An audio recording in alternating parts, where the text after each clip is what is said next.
Je vous présente une nouvelle édition du rapport sur les niveaux du support et de la résistance. Je suis Alexa Ezat et voici comment notre modèle interne est testé le dernier jour d'échange de cette semaine.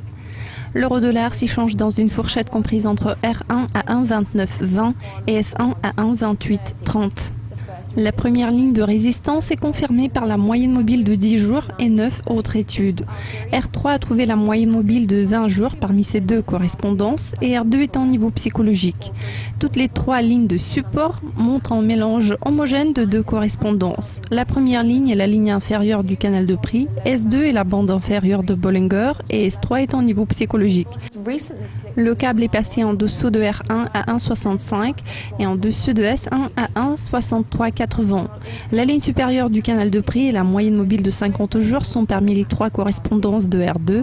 R1 et R3 ont trouvé deux confirmations chacune. La première ligne est en niveau psychologique et R3 est la bande supérieure de Bollinger.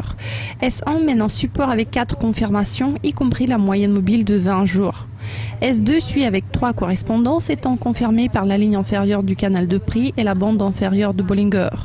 S3 est en niveau psychologique avec 2 correspondances au total.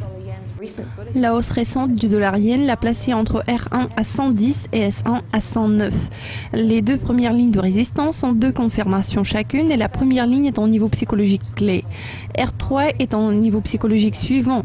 S2 a trouvé la moyenne mobile de 10 jours parmi ces 9 confirmations. S1 marque 5 confirmations étant près de la ligne supérieure du canal de prix et de la bande supérieure de Bollinger. S3 est en niveau psychologique avec 2 correspondances. On termine ce rapport par le dollar franc suisse qui s'échange entre R1 à 0,9380 et S1 à 0,9340. La première ligne mène en résistance avec 6 confirmations. La deuxième ligne suit avec 3 correspondances, y compris la ligne supérieure du canal de prix. R3 est en niveau psychologique avec 2 correspondances au total. S1 a trouvé 16 correspondances, y compris la moyenne mobile de 10 jours. La ligne inférieure du canal de prix et la bande inférieure de Bollinger sont parmi les 3 correspondances de S3. S2 voit 2 confirmations et c'est la moyenne mobile de 20 jours.